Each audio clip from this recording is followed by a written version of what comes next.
Welcome back, and thank you for joining me in episode 3 of Manhwa vs. Anime Review. We finally made it past the Courage of the Week quest and get into Jinwoo's journey as the player.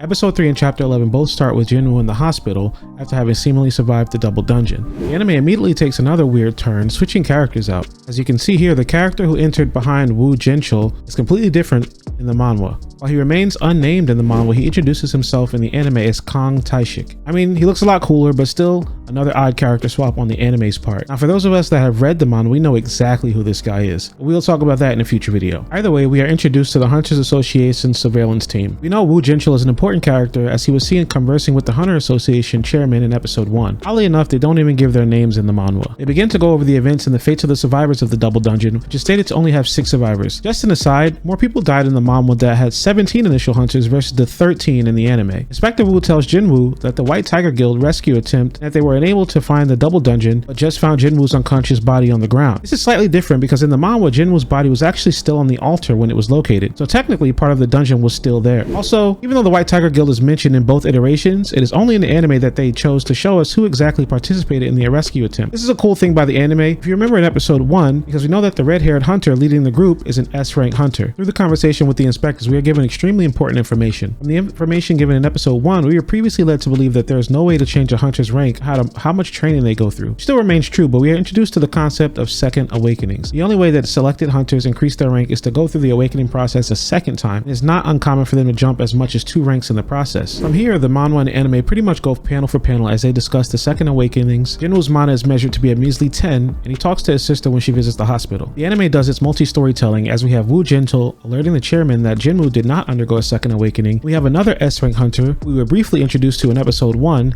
Cha, asked to lead a mission to train new recruits to increase the strength of her guild. While all of this is happening in the anime, the manhwa sees Jinwoo teleported to another area as he must now deal with the penalty from refusing to do his strength and training quest. Penalty quests in both pretty much from the start and end the same, with Jinwoo having to survive for 4 hours against multiple giant desert centipedes. The same guy who previously could not defeat a goblin one-on-one. After surviving the penalty in the anime, it shows us that the Hunter organization has contacted Lee Jo-hee, the B-rank healer from episode 1, with the hopes of persuading her to join a D-rank dungeon raid. At this point, we already know that Jo-hee has suffered serious trauma from her double dungeon experience and did not like going into dungeons in the first place, so the chances of her ever going in again are extremely slim. The same person also lets her know that Jinwoo has woken up from his 3-day sleep. Jo-hee ends up bringing flowers to visit Jinwoo, and although she misses him, she does see him running from the hospital window, all the while overhearing the nurses talk about how badly wounded he was just a few days ago. Jo-hee ends up leaving without saying anything. The situation in my eyes pairs the 2 characters next to each other. Both of them went through the same traumatic experience. Jinwoo's being significantly worse. Even being as weak as he is back up again, giving it all he's got, while Jo-hee is unable to put another foot forward due to her emotional trauma. I say emotional because aside from losing mana when healing Jinwoo in the double dungeon, Jo-hee is one of the few people who survived the entire ordeal without any physical scars. Now, I may be reaching, but I think that's pretty spot on. This entire scene actually does not happen in the manhwa, so some extra sauce tossed in by the anime. Very nice. After his morning training, something interesting happens as well. In the anime, while explaining how his new abilities function, we see that his actual ability points are different. While agility, perception, vitality, and intelligence are 10 in both the anime and manhwa, Jinwoo's strength is 16 in the manhwa and 19 in the anime. He then uses 3 skill points to increase his strength to 22 in the anime. He actually does not use his 3 stored skill points at all in the manhwa. I know that seems small, but I find it interesting regardless. Now, after his exercise in the manhwa, Jinwoo immediately takes his key prize and heads towards the instance dungeon. In the anime, we are given a flashback to give us more of his backstory. We have seen his mother in the hospital many shots so far, but we finally get the reason behind it. She is suffering from eternal sleepiness disease, or final rest, a condition that is incurable and infects 1 in every several thousand people. Let's just say 1 in 10,000, whatever. The only thing they can do to help her is life support. Flashbacks we are given now show Jinwoo doing everything he can to get the bills paid until he finally awakens as a hunter. All the while, during the flashback, Jinwoo is completing his training and exercise. Once the flashback ends in the anime, we see that Jinwoo's strength has jumped from 19 where he started after putting more stats into it, and his strength is now 31. The manhwa doesn't give us anything to go on yet as to how he's allocating his stat points. Now we enter the instance dungeon. Now the anime and manhwa are finally on the same page as we move on. Well, until they aren't. Immediately upon entering the dungeon in the anime, Jinwoo is attacked by 3 goblins. Now anime have a habit of doing things like this on purpose. Anyone who knows anime knows that fodder like this is used for comparison. These creatures were life-threatening to Jinwoo not even a week ago, and he is confronted by 3. So just how strong has he become in such a short time? Jinwoo actually does pretty well at dodging and parrying attacks from all 3 goblins and defeats all 3 of them. An impossible feat for him just a week ago. But his victory is short-lived as he immediately comes face to face with a steel-fanged lichen,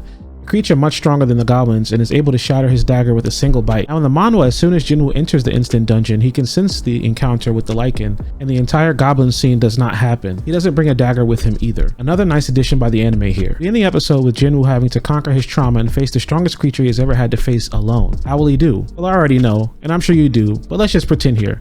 Stay tuned for the next episode. Don't forget to like the video. It does way more than you could possibly imagine. Subscribe to the channel for more solo leveling content. I'm doing my best to get caught up and push out more videos. Peace, hunters.